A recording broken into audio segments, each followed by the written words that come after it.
do Judiciário para monitoramento e resolução das demandas relacionadas à saúde. Então, vejam, o número de demandas ele começou a ficar tão absurdo que houve a necessidade de se discutir isso em uma audiência pública e a criação de um fórum. Então, dentro do Judiciário também existe um monitoramento e para entender o perfil das demandas.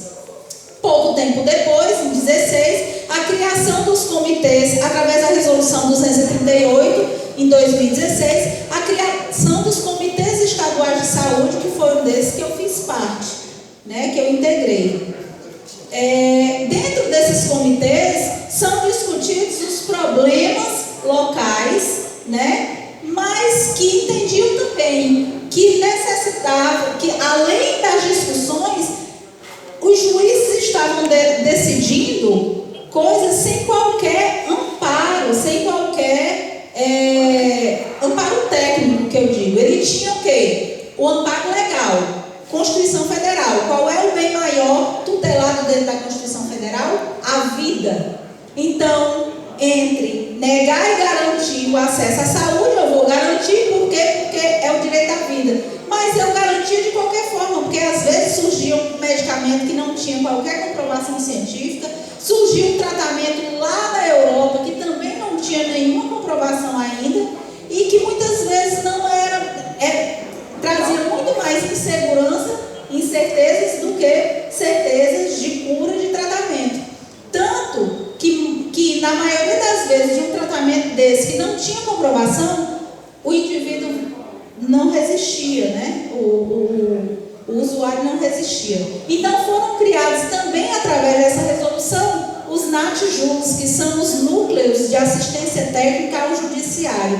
Dentro desses núcleos, o que é que acontece? Uma demanda chega numa dessas varas, seja da Fazenda Pública ou Civil, Fazenda Pública quando é SUS e Civil quando é saúde suplementar, e o juiz ele faz uma consulta a esse núcleo de assistência técnica. Ele pergunta, esse medicamento ou esse tratamento, ele tem base legal, ele tem base científica?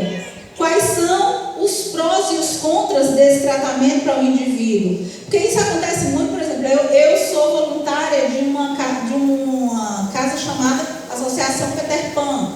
Lá eles trabalham com crianças com câncer. E eu judicializei muito alguns medicamentos, e eu vou dar até um exemplo, o Cetuximab.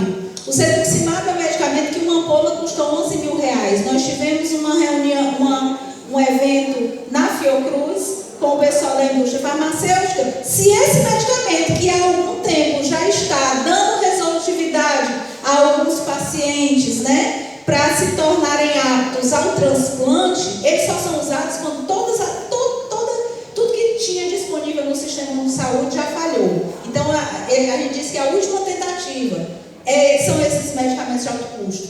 E aí, a gente discutia nesse encontro, né, que há exemplos do Tartuximab, que uma ampola é cerca de R$11.000 e que geralmente uma criança necessita de 22 a 34 ampolas, dependendo do peso e da idade. Só que nós estamos falando de uma vida.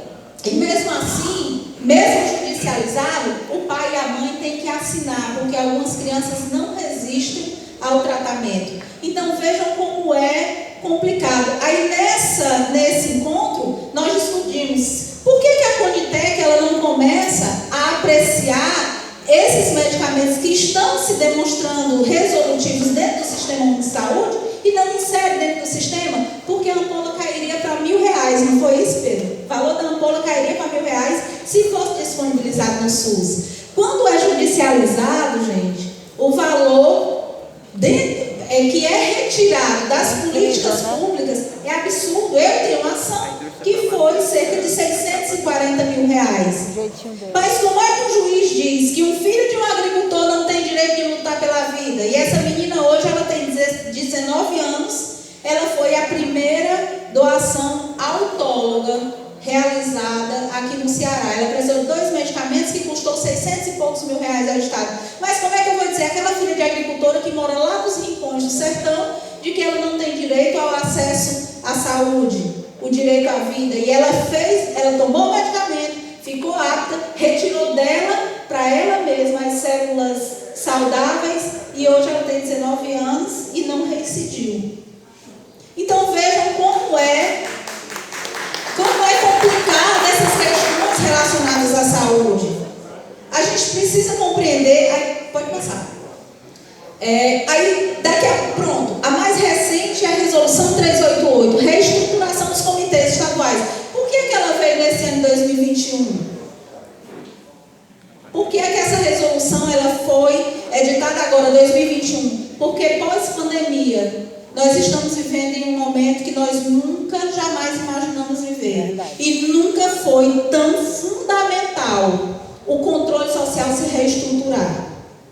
Nós tivemos um período de retrocesso dentro das políticas públicas. Quando a Irene traz essa fala, o direito, uma vez conquistado, ele não retroage. Ele tem que ir para frente. Por isso que a gente fala, direito à saúde, nenhum direito a menos. No SUS, nenhum direito a menos. Porque foi muito suado a gente chegar até aqui, né? Então, assim, dentre algumas atribuições, eu não vou falar todas porque a gente já está com o tempo correndo, a gente tem a questão da monitoração, no monitoramento das ações do judicial que envolvem a temática de saúde. Tudo se discute relacionado à saúde. Esse comitê, gente, ele é formado por um representante do Conselho Estadual de Saúde, Ministério Público, Sindicato dos Médicos, Saúde Suplementar, da Gestão Pública, juízes, Defensoria Pública também está lá, CREFITO, enfim, é uma série de pessoas conversando sobre a temática da saúde e sobre a necessidade local. Cada Tribunal de Justiça tem o seu comitê. Sugiro que vocês possam conhecer o comitê de vocês, e aqueles que o Conselho Estadual ainda não estiver, peça o assento, porque é direito nosso estar lá ocupando aquele espaço de discussão. Monitoramento das ações relativas ao SUS, eu já falei, né? Proposição de medidas concretas voltadas à otimização das rotinas processuais, à organização e estruturação das unidades especializadas. Por quê? Porque as ações de saúde elas estavam sendo distribuídas para diversas unidades jurisdicionais, né? A do SUS para as varas da Fazenda Pública, a da Saúde Suplementar para as varas cíveis. Mas o que acontece? O juiz ele recebe tanta demanda, na vara da Fazenda Pública, por exemplo, é tratado de questões de servidores, enfim, é uma improbidade, uma série de coisas. Então, o que é que o judiciário entendeu? Se eu crio um núcleo de assistência técnica, eu também preciso qualificar a vara que vai discutir a demanda da saúde. E aí, criou-se em todos os estados, cada estado tem, todos os tribunais de justiça de todo o território nacional tem, a não ser aquele que não tenha, o município menor que não tenha a vara da Fazenda Pública. Mas na vara da Fazenda Pública ele tem aquela específica do SUS, na vara cíveis ele tem aquela específica para a saúde suplementar. Mas em um e outro eles têm essa especialidade. Por quê? Para que o juiz ele possa se qualificar. Proposição de medidas voltadas à prevenção de conflitos judiciais, né? A criação de centros de mediação, extremamente importante. Uma vez eu disse, eu estava no encontro de gestores, acho que era do COSEMS, se eu não me engano. Aí eu disse, não sei se foi do COSEMS, qual foi, Pedro? Aquele que a gente recepcionou. Acho que foi do COSEMS. Pronto. Foi do CONASEMS, né? E aí eu disse, gente, o que é que sai caro quando se judicializa uma demanda? Você deixou de discutir anteriormente, de forma, num diálogo, nos centros de mediação, e quando a demanda chegou no Poder Judiciário, já chegou extremamente caro, e sai caro para o município, e sai caro para, né? Por isso que eu digo, é sempre bom a gente conversar, manter o diálogo. Eu sugeri, por que vocês não criam centros de mediação nos municípios de vocês, específico em saúde? Extremamente importante, porque o que é que o usuário quer? Ele só quer ser atendido. Gente, é muito ruim uma pessoa chegar em um hospital doente, sentindo dor, vendo parente sentindo dor e não ter o atendimento. Então ele começa a ficar nervoso. Muitas muitas vezes o diálogo, ele evita a demanda, aliás, na grande maioria das vezes, o diálogo, ele evita a demanda judicial. Se cada município fizer um levantamento dos valores que gastam por conta de demandas judiciais, esses centros de mediação de conflito, eles já teriam sido instaurados há muito tempo, já teriam sido montados há muito tempo. Né? Então é isso. Então essa prevenção dos conflitos é extremamente importante. A capacidade da gente discutir antes de surgir a demanda. Estudo de proposição e outras medidas, e aí eu já falei demais sobre o foco. Vamos passar para frente, que eu já estou com... 1 minuto. Não, tem 1 minuto não. Judicialização da sociedade. Pronto, criação, pode passar. Pronto, e todas as ações, gente, dentro desse comitê, eles seguem as orientações, as diretrizes dos Objetivos do Desenvolvimento Sustentável na ONU. Eu queria só mencionar 2 que eu acho extremamente importantes para que a gente possa pautar os nossos trabalhos também como conselheiros, né? O objetivo 3 é assegurar uma vida saudável e promover o bem-estar para todos em todas as idades e promover sociedades pacíficas e inclusivas para o desenvolvimento sustentável, proporcionar o acesso à justiça para todos e construir instituições eficazes, responsáveis e inclusivas em todos os níveis. É isso que a gente estava falando, tudo enquanto veio em relação a políticas públicas e a direitos sociais voltados à saúde, ele parte do artigo 25 da Declaração Universal dos Direitos Humanos. Então veja, a gente não fala em saúde como ausência de doença, a gente fala em saúde como um conjunto de normas, conjunto de regras, um conjunto de direitos que garantam ao indivíduo um desenvolvimento pleno, saudável e feliz. Porque a questão da felicidade hoje, ela também vem muito à tona, né? Porque o bem-estar físico, social, psíquico, emocional é o ser humano em sua integralidade. Pode passar. E aí, das recomendações eu já falei, foram as várias, né? Dos relatórios, falta só um. Outra recomendação que saiu dos comitês, né? Foi essa dos relatórios médicos. Por quê? Porque o acesso à justiça, ele não é vedado a ninguém. Todo aquele indivíduo que quiser recorrer ao judiciário, ele encontrará as portas abertas. Então, o que acontece? Essa questão do relatório médico é extremamente importante. Qualquer indivíduo que chegue para o médico e diga eu quero judicializar, o médico ele tem já um relatório próprio, que é aquele que é apreciado pelo Poder Judiciário. Ele já sabe como fazer o relatório, ele já sabe que ali ele vai ter que colocar o nome completo, a idade, qual é a doença com CID, qual é o tratamento, qual é o nível de risco de vida ou de morte se aquele indivíduo não tiver o acesso imediato àquilo que se vai pleitear. Seja um leito, seja um tratamento, seja um medicamento, enfim. Então, esses relatórios médicos, eles vieram dessas reuniões, dessas recomendações do comitê. Do crescimento, isso aqui eu vou falar rápido, tá, para vocês, porque já que eu já tenho só 1 minuto. Desde 2018, cerca de 130% crescimento nas demandas de saúde. Eu quero trazer números para vocês que eu acabei de ver. Sempre que eu vou falar, eu disse, deixa eu ver aqui o último que se está falando, né? Aí eu vi o número de 400 mil, eu acredito que seja muito maior. Nós temos cerca de 400 mil ações de saúde tramitando no judiciário. Dessas 400 mil, 130 são da saúde suplementar. Então, assim, é um crescimento em primeira instância. Aí a gente diz assim, não, mas quais são os maiores desafios, né? E qual é o perfil do autor? E as principais demandas, segundo o DataJude. As principais demandas, pasmem, de fato, é do acesso, aquilo que ele não consegue, é o leito de UTI, é uma demanda importante, mas ela não é a maior. É a medicação. Né? É a medicação, é o tratamento farmacológico. Né?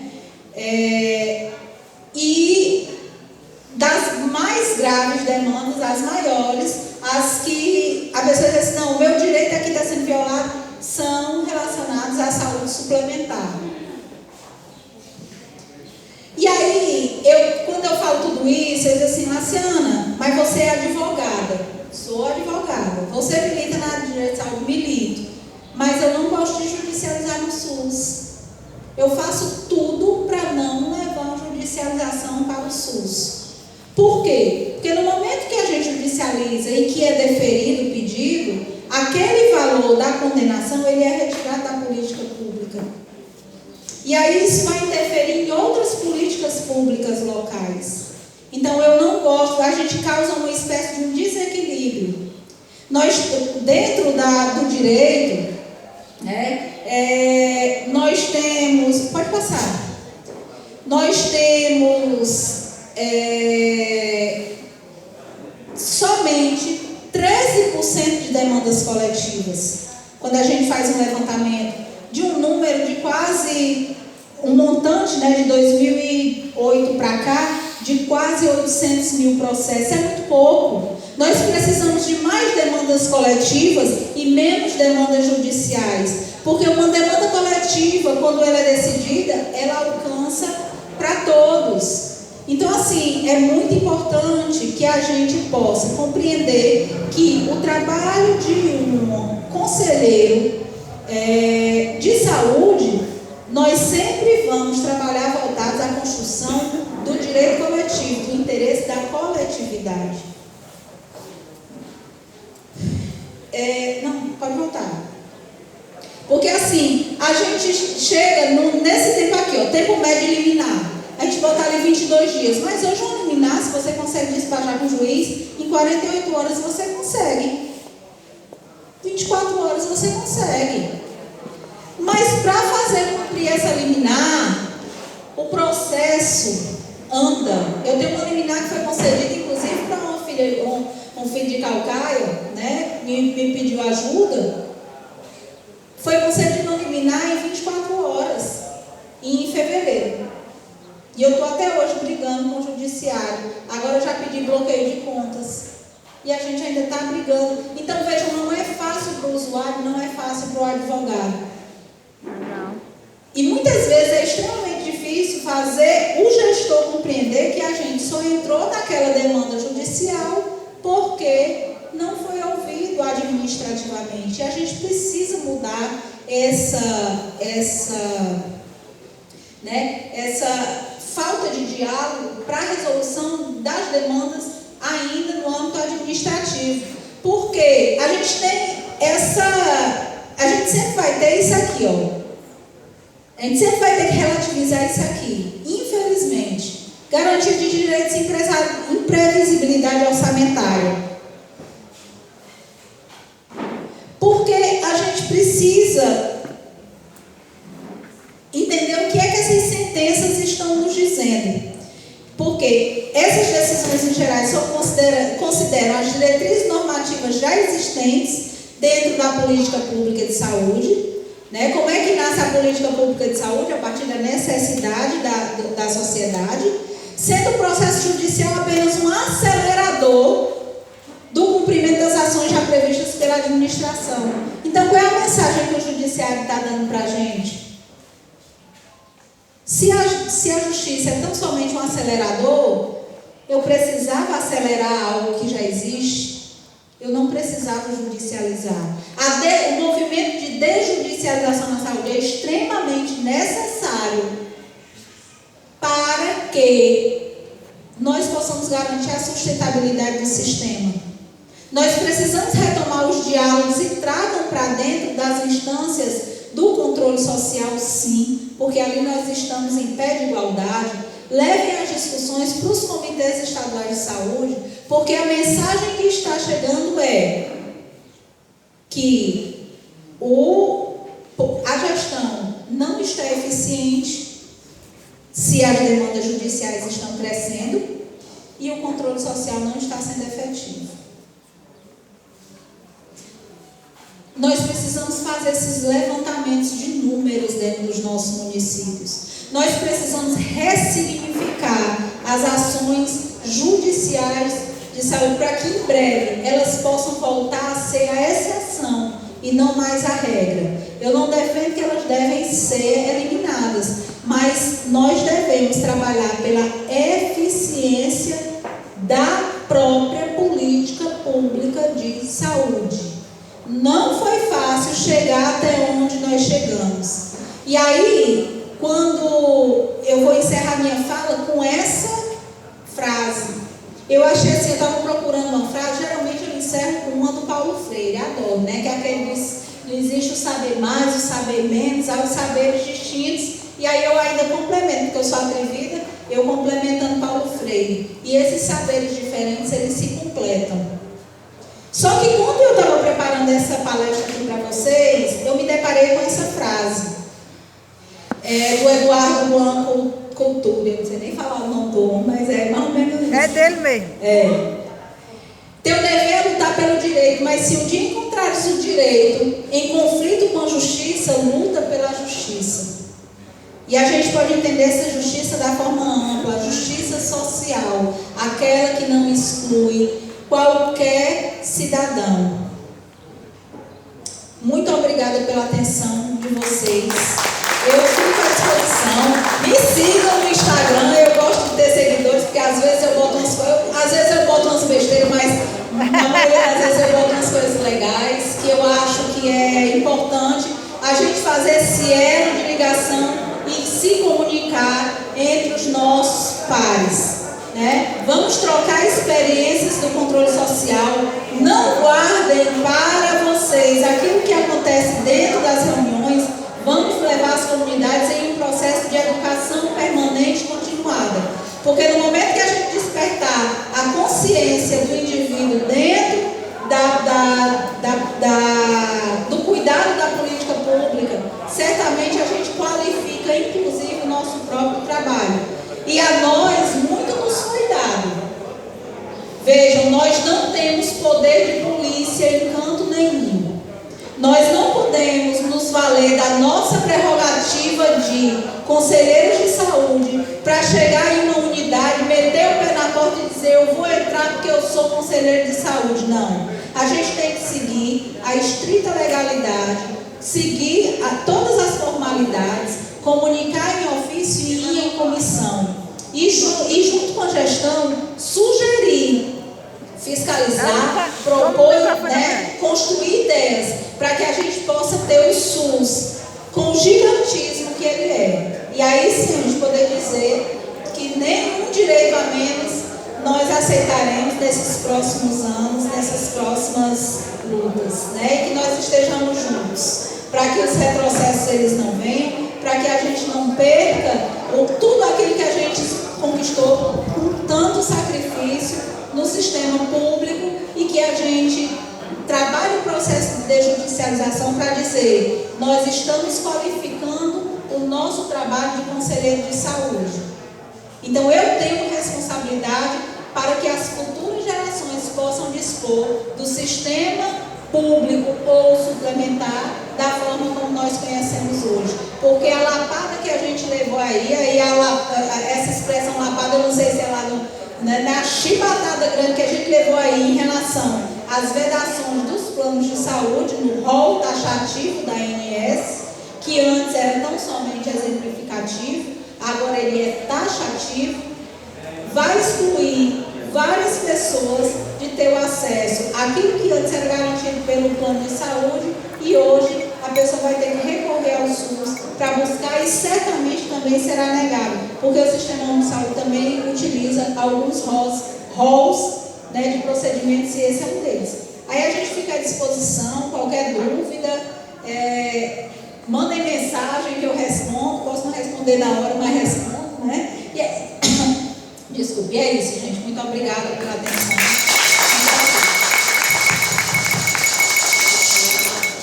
Agradecemos muito a apresentação da doutora Laciana Lacerda, trazendo seus conhecimentos e muita informação importante com o tema judicialização da saúde.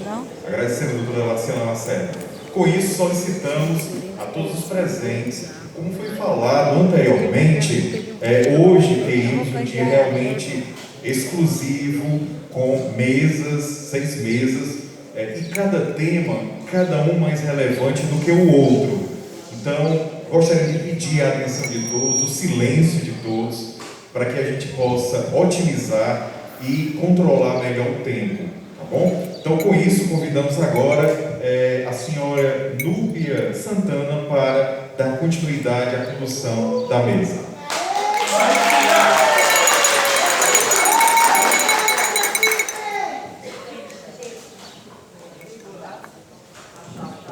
Isso. Pronto. Tá aqui. Pronto, gente. Bom dia a todas, todos e todos, né?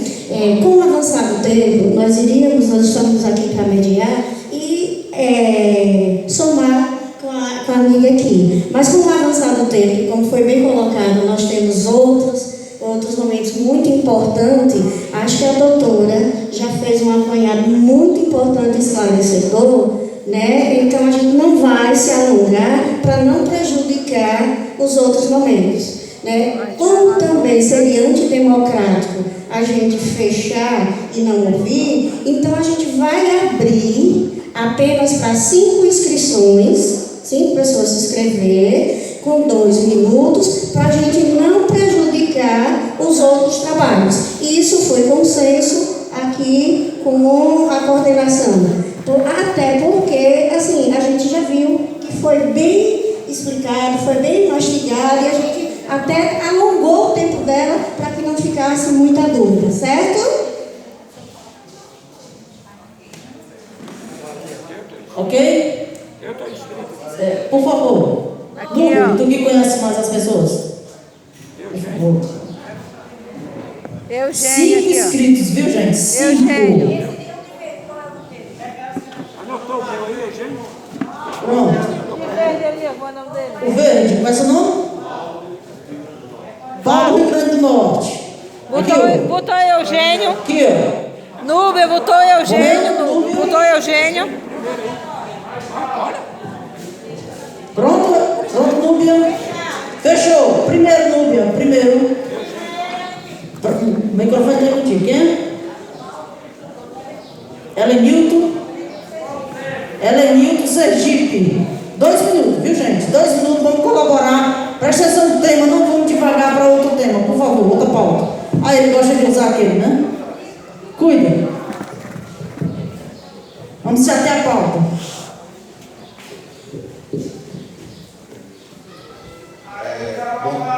Bom dia a todos. Bom dia, mesa.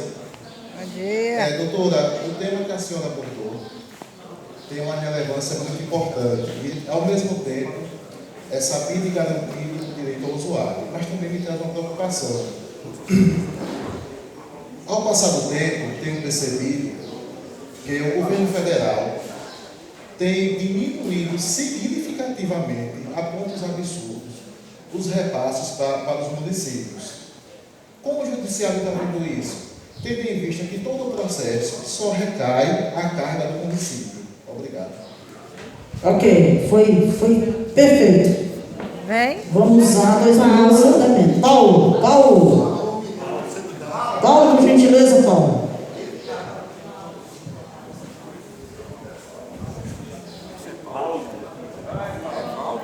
Valdo. É Valdo ou é Paulo? Valdo, é muito rápido. Ótima explanação. Eu queria só fazer uma pergunta bem rápida.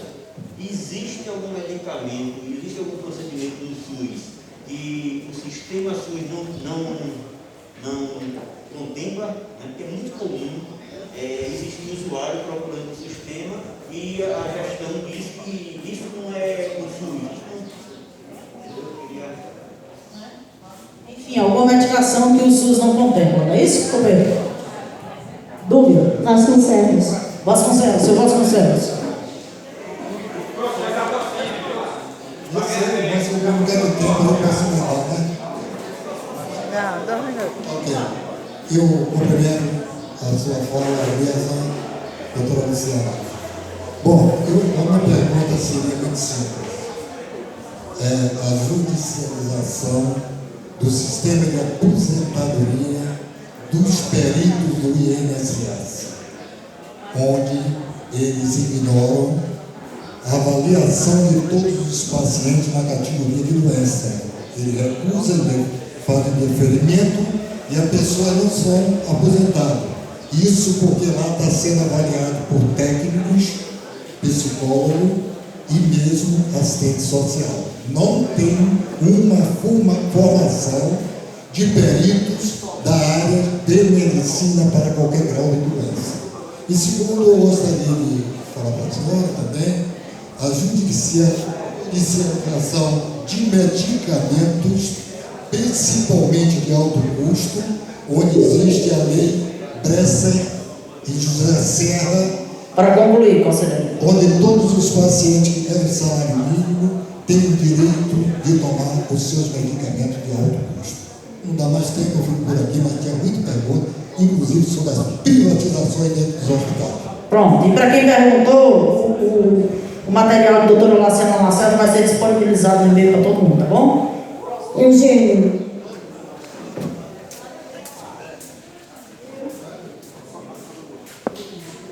Bom dia a todas, a todos e todas. Então, me limitar-me a falar, até porque as palavras são repetidamente. Quando a conhecedora do direito fala das características do SUS, e o desenho do SUS é muito bonito, porque vem a integralidade, a universalidade e a equidade. Eu vou contar uma história minha que passa por mim, até porque eu sou um defensor do SUS, sou ativista do SUS, estou conselheiro estadual de saúde no Rio Grande do Norte. Eu passei pela porta de entrada que é a UBS, marquei a minha consulta, fui chamado dias depois, entrei na regulação mesmo. Olha só, passado um ano, fui encaminhado para o especialista. Quando chego lá para o oftalmologista, precisamente, para dizer, ele olhou, observou e me encaminhou para um privado. Aí eu pergunto à conhecedora do direito, onde está a integralidade do SUS? E eu sou um defensor do SUS. Conheço o secretário. Para concluir, conselheiro.